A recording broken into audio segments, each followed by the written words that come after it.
डर वो नहीं होता जो हमें दिखाई देता है। डर वो होता है जो हम महसूस करते हैं। मुझे पेड़ पौधे लगाना, उनका ध्यान रखना, उन्हें पानी देना और उन्हें देखना बहुत ही ज़्यादा पसंद है। मुझे उनके साथ रहने में एक शांति महसूस होती है। मुझे वहाँ पर सिर्फ और सिर्फ उनके साथ वक्त बिताने से ही एक ताजगी सी आ जाती है मुझ में। मैं कोशिश करता हूँ कि मैं अपने गार्डन में कई नई तरीके के बहुत ही अलग अलग प्रजाति के पौधे रखूं। जब भी मेरी सिटी में कोई एग्जीबिशन होती है मैं वो ज़रूर अटेंड करता हूँ और वहाँ पर जो भी सबसे ज़्यादा यूनिक पौधा होता है उससे अपने घर लेकर आता हूँ। मैं ये काफ़ी सालों से कर रहा था, लेकिन एक साल पहले जो मेरे साथ हुआ उसके कारण मुझे अपना घर भी बदलना पड़ा। मैं आपको एक्चुअली इन डिटेल बताना चाहता हूँ उस दिन मेरे साथ क्या हुआ था। ड्यू टू कोविड-19 पिछले साल कोई भी एग्जीबिशन नहीं हो पाई। मुझे याद है, आई थिंक सो मैं वैक्सीन लगाने के लिए ही गया हुआ था एंड मैं वहीं से लौट कर आ रहा था जहाँ के सबसे बड़े ग्राउंड में वो एग्जीबिशन ठीक उसी टाइम हर साल हुआ करती थी। मैं वहां से होकर गुजर रहा था और ये सब कुछ सोच ही रहा था कि काश ये सब कुछ सही हो जाता तो मैं इस साल भी अपने कलेक्शन में एक और पौधा रखता। मैं उसके सामने से पास होने ही वाला था कि मेरी नजर गई ठीक उस ओपन एरिया के सामने एक छोटा सा स्टॉल लगाया हुआ एक आदमी जो कि वहां पर पौधे बेच रहा था। नाउ ड्यू टू लॉकडाउन और कोई भी कहीं बाहर न जाने के कारण उसके पौधे वैसे के वैसे ही रखे हुए थे। उनके चेहरे पर निराशा साफ साफ झलक रही थी। मैंने उनको देखा और आई डोंट नो, मेरा मन करा कि मैं उनसे कुछ तो खरीद लूं क्योंकि इस टाइम पर यूजुअली उनके पास काफी सारे लोग आते हैं और इस बार कोविड के कारण उनके पास कोई भी नहीं था। सो एज अ जेस्चर मैं उनके पास गया और वो मुझे पौधे दिखाने लगे। लेकिन वो जो मुझे पौधे दिखा रहे थे मेरे पास या तो वो पौधे पहले से ही थे या फिर वो जो मुझे पौधा देना चाह रहे थे वो उस जगह पर अच्छे से ग्रो नहीं कर पाएगा, ये मुझे मालूम था। लेकिन उनके पास से मुझे कुछ तो खरीदना ही था। सो मेरा ध्यान गया ठीक उनके बगल में रखे हुए एक फूल के ऊपर। वो पौधा बहुत छोटा सा था, उसमें एक छोटा सा फूल निकला हुआ था जो कि पर्पल कलर का था और वो ट्रस्ट मी बहुत ही ज्यादा सुंदर लग रहा था। आई डोंट नो, मेरे देखते के साथ ही मेरा मन था कि मैं उसे खरीदूं, लेकिन वो उनके पास रखा हुआ था तो मुझे लगा शायद उन्होंने वो अपने लिए रखा हो। लेकिन मैंने हिम्मत जुटाकर एक बार उनसे पूछा, आ, अंकल वो वाला जो फूल है आपके पास और होगा क्या? जिस पर कि उनने देखा और कहा, आ, ये हाँ, आप इसे भी ले जा सकते हैं, कोई कोई प्रॉब्लम नहीं है मुझे। और तो नहीं है मेरे पास, आप इसे ही ले जा लीजिए। मैंने भी ज्यादा क्वेश्चन नहीं करे और उन्हें पैसे देकर मैं उस पौधे को लेकर अपनी कार में आ गया। मैंने ठीक अपने बगल में ही उसको रखा और मैं अपने घर पहुंच गया। घर पहुंचने के बाद मैंने डायरेक्टली उसको नीचे नहीं लगाया अपने गार्डन में और उसे साथ लेकर ही अपनी टेबल पर रख दिया। वहां पर वो रखने के बाद मैं अपने कमरे में गया।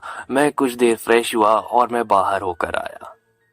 मैंने बाहर पौधों को पानी दिया और फिर मैं जैसे ही घर के अंदर आया मैंने उस पौधे को देखा। वो फूल बहुत ही ज्यादा सुंदर लग रहा था। इनफैक्ट अब जैसे जैसे शाम ढल रही थी ऐसा लग रहा था जैसे मानो वो फूल अब ग्लो करने लगा है। वो पर्पल कलर और भी ज्यादा निखर करके सामने आ रहा है और धीरे धीरे मैं देख सकता था कि उसमें से और भी ज्यादा फूल निकल रहे हैं।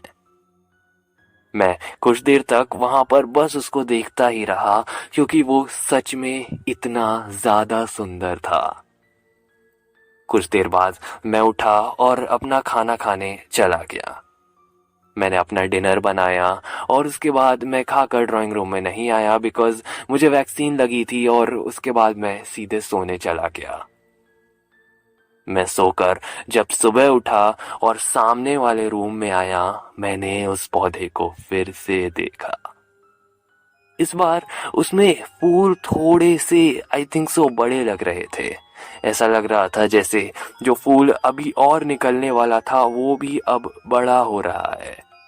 मैंने सोचा कि यहाँ पर ग्रोथ कुछ ज़्यादा ही जल्दी हो रही है, लेकिन हो सकता है ये प्लांट थोड़ा अलग किस्म का हो। मैंने उसको फिर अपने गार्डन में लेकर गया और उसे गार्डन में लगा दिया। कुछ 3-4 बजे तक मैं अपने ऑफिस के काम में ही बिजी रहा।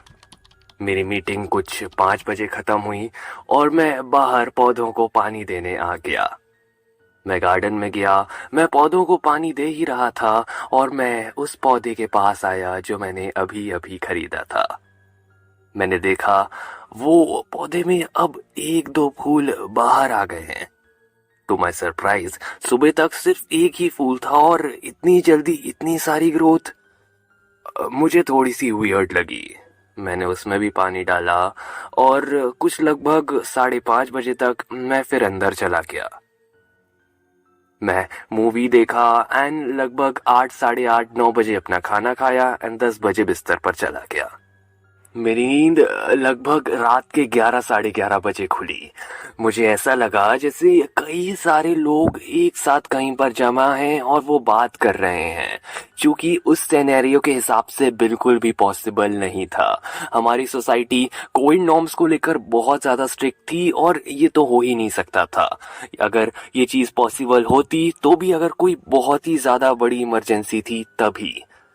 मैं बाहर की तरफ अपना मास्क लेकर गया इस उम्मीद में कि शायद कॉलोनी में कुछ हुआ होगा, और मैं जैसे ही अपना मेन डोर खोला मैंने रियलाइज किया बाहर कोई भी नहीं है, लेकिन वो आवाज अभी भी आ रही है। मैं धीरे धीरे अपने गार्डन की तरफ गया क्योंकि गार्डन के बीचों बीच होकर ही मेरे मेन गेट का रास्ता था। मैं मेन गेट तक गया, मुझे तब भी आवाज आ रही थी लेकिन बस समझ नहीं आ रहा था कहाँ से। मैं आवाज को फॉलो कर रहा था। करते करते मैंने रियलाइज किया कि ये आवाज मेरे गार्डन से आ रही है, और मैंने जैसे ही अपना कदम उस गार्डन की घास पर रखा वो आवाज एकदम से बंद हो गई। मेरे हाथों में टॉर्च थी और मैंने पूरे गार्डन में देखा लेकिन वहां पर कोई भी नहीं था। मैं कुछ देर तक वहां पर वेट करता रहा कि शायद फिर से कोई आवाज आए, लेकिन कुछ 15-20 मिनट होने के बाद भी कोई आवाज नहीं आई। मैं अपने रूम में फिर से चला गया और सो गया। अगले दिन मैं जैसे ही उठा मैं बाहर की तरफ गया। मैं बाहर गया और मैंने बाहर पौधों को देखा।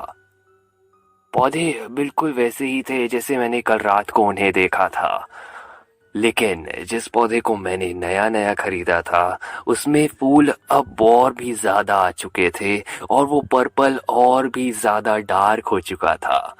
मैं उसके पास गया और इस बार उसको थोड़ा नजदीक से देखा। उससे ऐसा लग रहा था जैसे मानो एक अजीब सी चीज निकल रही है। मैंने बहुत ही ज्यादा आहिस्ता से उसके पास उंगली लाई और उस अजीब से निकलती हुई चीज को टच किया। मैंने जैसे ही अपनी उंगली उस अजीब सी निकलती हुई चीज पर लगाई, ऐसा लगा जैसे कि मानो किसी ने 10 एक साथ कील मेरी उंगली में घुसेड़ दी हो। ऐसा लगा जैसे मानो किसी ने मेरी उंगली पर तेजाब डाल दिया हो। मुझे इतना ज्यादा दर्द होने लगा। मैं एक बहुत ही तेज चीख चिल्लाया और अंदर की तरफ दौड़ा। मैं जैसे ही अंदर की तरफ गया मैंने पानी का नल ओपन किया और उसके नीचे अपनी उंगली रख दी। मैं वहीं पर सिंक पर चिल्ला रहा था, चीख रहा था। मुझे कुछ भी समझ में नहीं आ रहा था कि अभी अभी क्या हुआ। मैंने बहुत ही हिम्मत करके अपनी उंगली को देखा और मेरी उंगली जैसे कि मानो जल चुकी थी। मैंने डॉक्टर से बात करी और उन्होंने कुछ दवाइयां ली जो कि मैं जाकर पास के मेडिकल स्टोर से ले आया, लेकिन मुझे अभी भी समझ नहीं आ रहा था कि उस पौधे से वो क्या चीज निकली हुई थी। मैंने अपने रूटीन के हिसाब से शाम को पौधों में पानी डाला, लेकिन मैंने उस पौधे में पानी नहीं डाला। आप उसे एक गुस्सा कह लें या फिर उसे कंफ्यूजन। मैंने उसमें पानी नहीं डाला। मैं अंदर आया और उसके बाद कुछ बनाकर मैं बस सोने गया ही था कि इस बार मुझे फिर से ऐसा लगा जैसे कई सारे लोग बातें कर रहे हैं। मैं उठा, अपनी टॉर्च लिया और बाहर की तरफ आहिस्ता आहिस्ता जाने लगा। मैं जैसे ही अपना मेन डोर ओपन किया, वो आवाज अभी भी आ रही थी।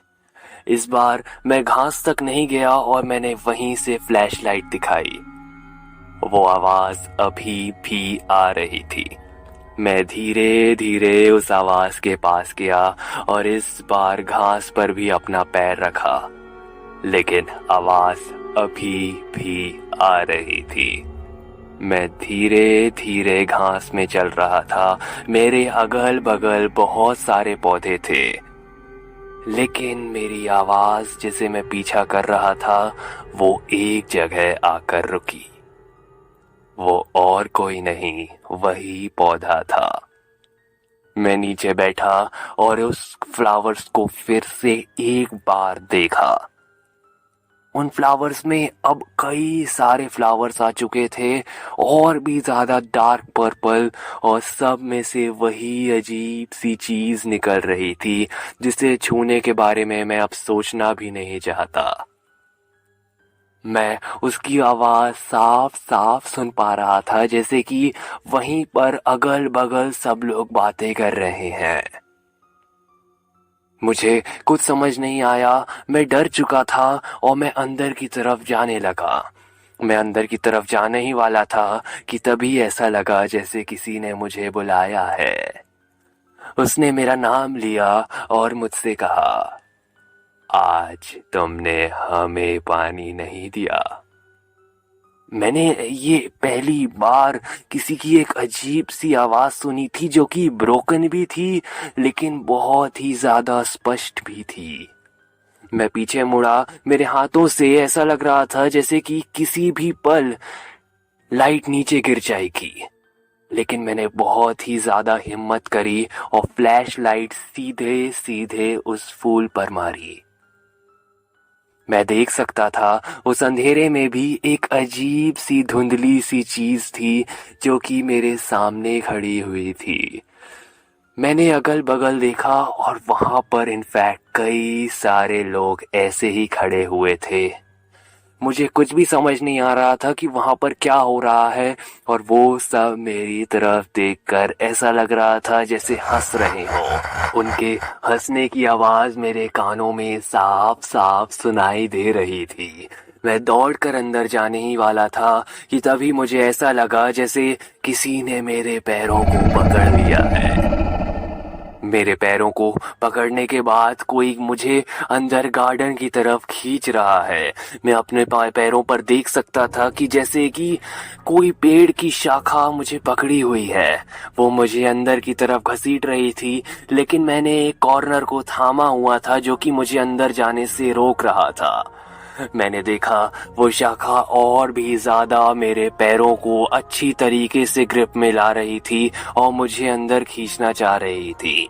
कुछ ही देर बाद मेरे हाथों की ग्रिप छूट गई और मैं एक झटके से अंदर खींचता हुआ ठीक उसी फूल के सामने आकर खड़ा हो गया। इस बार मैं देख सकता था जो पौधा इतना सा था वो अब बहुत ही ज्यादा बढ़ चुका था। अगल बगल कई सारे लोग थे जिन्हें देखकर ऐसा लग रहा था जैसे मानो वो सब एक कल्ट का पार्ट हो। वो सब एक जैसे दिख रहे थे और उन जैसों को एक्चुअली इंसान कहा भी नहीं जा सकता। मुझे कुछ भी समझ में नहीं आ रहा था कि ये सब वहां पर क्या हो रहा है। मैं वहां पर चिल्लाने लगा, हड़बड़ाने लगा, और पता नहीं कब मैं वहीं पर बेहोश हो गया। मेरी नींद जब खुली तब मैं वहीं गार्डन पर पड़ा हुआ था। मैंने देखा वो फूल उतना ही बड़ा हो चुका था जितना मैंने रात को देखा था, और मैं वहां से हड़बड़ा कर दूर चला गया। मुझे कुछ भी समझ नहीं आया कि ये सब क्या था, मेरा ड्रीम था या फिर क्या। मैंने बहुत ज़्यादा हिम्मत करी और मैं अंदर आया और इस बारे में गूगल करने लगा। मैंने काफ़ी सारे वेब सर्च किए और जो रिज़ल्ट मेरे सामने आया वो देखने के बाद मेरे रोंगटे खड़े हो गए। मुझे हर चीज़ अनरियलिस्टिक लगने लगी। मुझे समझ नहीं आया कि क्या ये सब कुछ सच भी है। मैंने इस टाइप के फूलों के बारे में गूगल किया और कई सारे डीप जाने के बाद एक पेज में मुझे फाइनली एक ब्लॉग मिला और वो फूल की फोटो बिल्कुल सिमिलर थी जो कि मेरे गार्डन में था। और उस ब्लॉग में लिखा हुआ था, इस तरीके के फूलों का कोई डिफाइंड नेम नहीं है। टेक्निकली ऐसे पूरे के पूरे बायोलॉजी के किसी भी फील्ड में ऐसे किसी फूल का एग्जिस्टेंस तक नहीं है। ये फूल क्या, ये पौधा एक्चुअली एक ब्लैक मैजिक रिचुअल का रिजल्ट है जिसमें कि लोग अपनी पूरी की पूरी आत्मा एक ऑब्जेक्ट पर लगाते हैं जो कि टेक्निकली एक पौधा होता है। उनके अकॉर्डिंग जब वो पौधा बड़ा होगा तब वो इंसान को एक नई जिंदगी देगा। और इस रिचुअल को परफॉर्म करते हुए काफ़ी लोगों ने अपने आप को सेक्रीफाइस किया है। वो फूल और कोई नहीं, उन्हीं लोगों में से कई लोग हैं। और शायद अगर आप ये रीड कर रहे हैं तो उसी तरीके का फूल आपके गार्डन में भी होगा। उन्हें भी उतना ही ज़्यादा अटेंशन और उतना ही ज़्यादा आपको ध्यान रखना होगा जितना आप बाकी फूलों को या फिर बाकी पौधों को देते हैं अपने गार्डन में। अदरवाइज आपके साथ चीज़ें अजीब होती जाएंगी। कई केसेस में तो ओनर्स की डेथ भी हुई है। ये सब सुनने के बाद मेरे रोंगटे खड़े हो गए। मैं डिसाइड कर लिया मैं इस घर को, इस गार्डन को छोड़कर कोई दूसरी जगह शिफ्ट हो जाऊंगा। और उसके बाद मैंने बीच लॉकडाउन में ही ये सब को चेंज कर लिया था। इसीलिए ये मेरे लिए एक बहुत ही ज़्यादा आई थिंक सो हॉन्टिंग और एक बहुत ही ज़्यादा एडवेंचरस सा सफ़र रहा। मुझे ये स्टोरी बहुत अच्छे से याद है बिकॉज आई डोंट नो, ये शायद बहुत ही ज़्यादा वियर्ड एक्सपीरियंस होगा जो शायद एक इंसान कभी भी अपनी लाइफ में एक्सपीरियंस कर सकता है।